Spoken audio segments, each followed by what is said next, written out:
At any given moment, the position of your fingers on the fretboard determines what you will most likely play next. If we are in A minor, for example, and my index finger is right here on the 10th fret of the B string, then the easiest thing to do is to play where my fingers already are.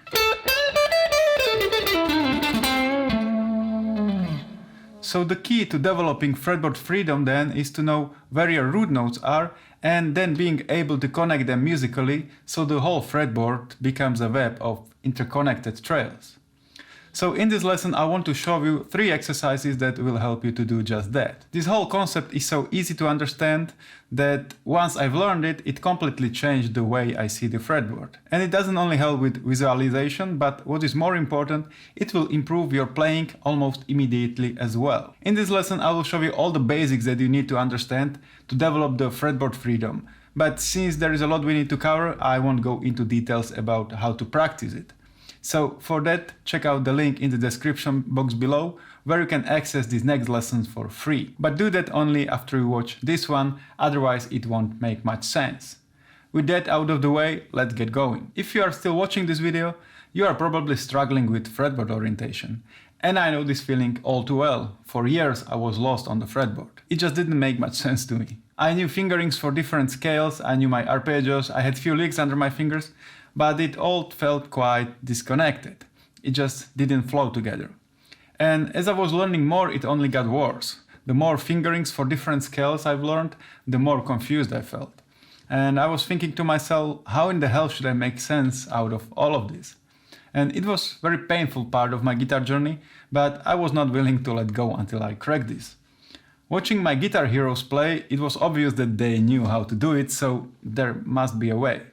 So I started this journey to find the most simple fretboard orientation system that could actually work for me. And soon I realized what caused all my confusion. All these fingerings I was learning were spread over 2 or more octaves of the scale, so they were not in their most simple form, like the most famous pentatonic shape. This is not scale in its most simple form. These are basically 2 octaves of the same scale. These bigger shapes are of course very useful, but since they are not in their most simple form, they can make it harder to grasp the underlying logic of guitar fretboard. So I started to understand that I need to break those big shapes into something smaller. And what is the most logical chunk of information for a scale? 1 octave, right? So now we have just this. Much better.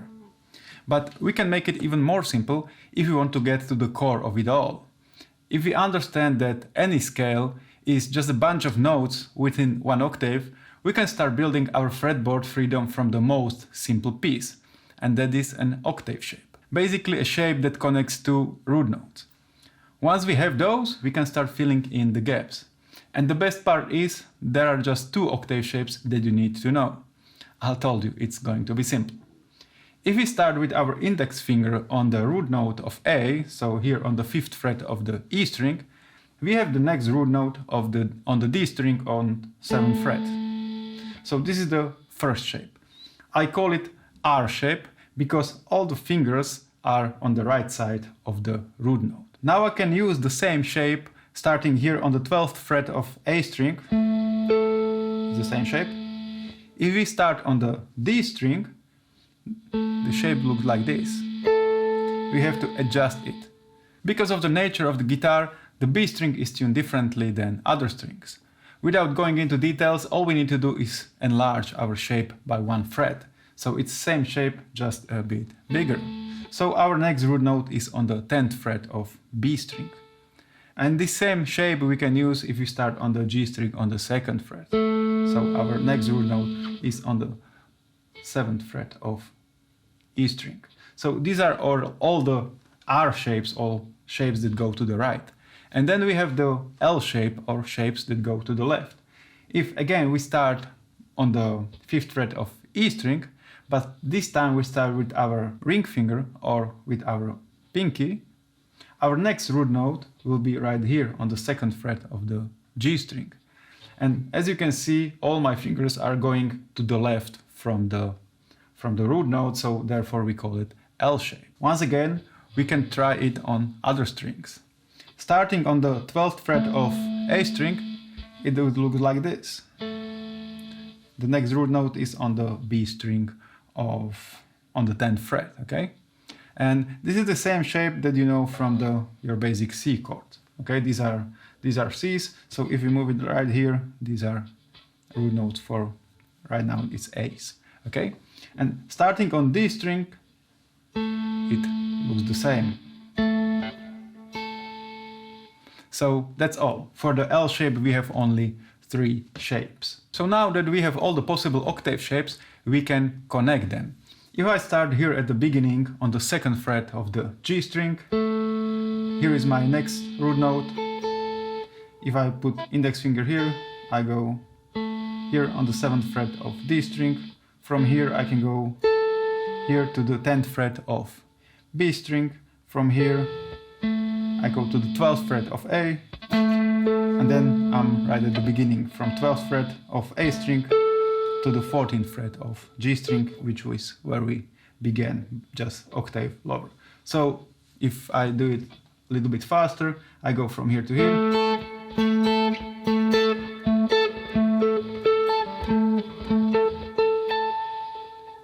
So the first exercise you need to practice is to do this with every note until you are comfortable finding all the root notes. There are 12 notes, so if you do each one day, you can cover them all in about 2 weeks. At this point, it is not important to remember them all. You just want to start to understand the basic logic of how notes are located on the fretboard. And if you do this every day with different notes, it will start to happen automatically.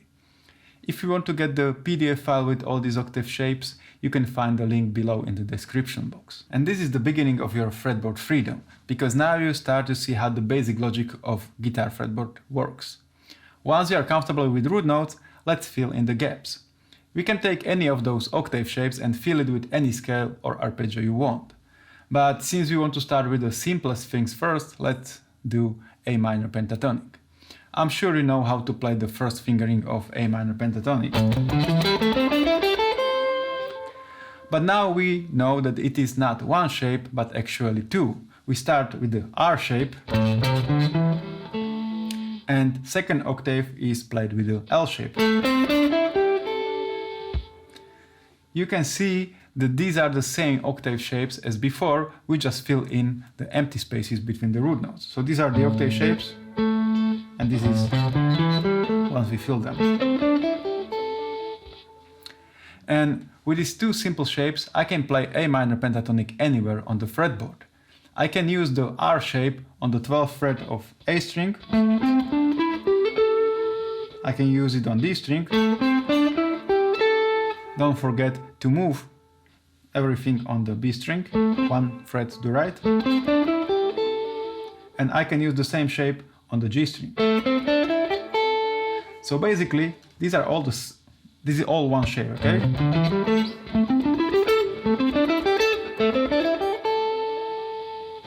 And now we can do the same for L shape. So if I start here, and this is the octave, I can fill it with A minor pentatonic, like this.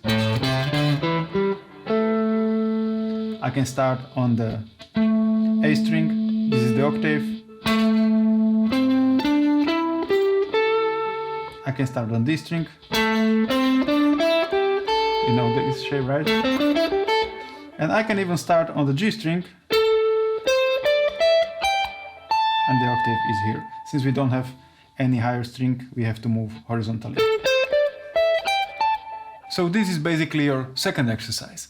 Once you are comfortable locating root notes, you start to fill that octave gap with the notes of minor pentatonic scale. And then continue with major pentatonic, since these 2 scales create the basic framework for all the other scales that have more notes than 5. But the best thing about this system is that you can plug any scale into it. Once I know those basic octave shapes, I can fill it with any scale or arpeggio.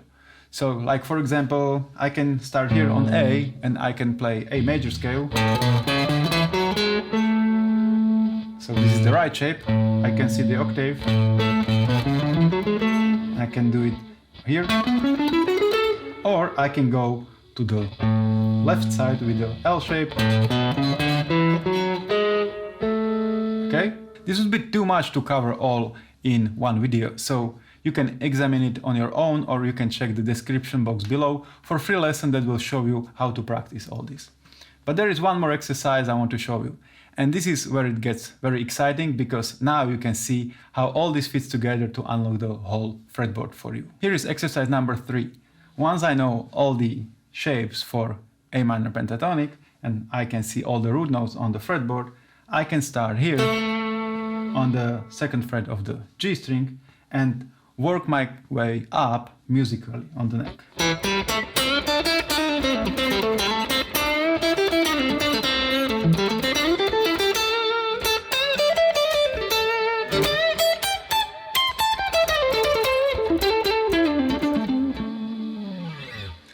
And you can think about this as if you are a mountain climber using carabiners to clip the rope to anchors. As you move up the fretboard, you are using the root notes as your anchors. And if you do this correctly, you can never really fall too far, because there is always a root note close to you. All you need to know is your root notes and 2 basic shapes. So if I start here, I can see this root note and I can see this root note. And I can see the scale. And now I see this root note. If I want to move, I can see this note. Then I can see this root note. This is the root note. This is the root note. I can see this one. So now for the final exercise, you want to examine how to musically connect all those root notes with phrases and licks and so on. The key word here is musically. You don't want to play scales, you want to play music.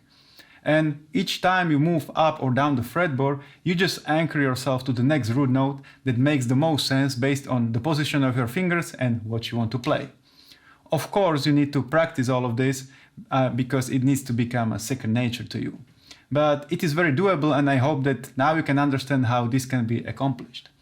Again, if you want to know how to start learning this all in a musical way, just follow the link in the description box.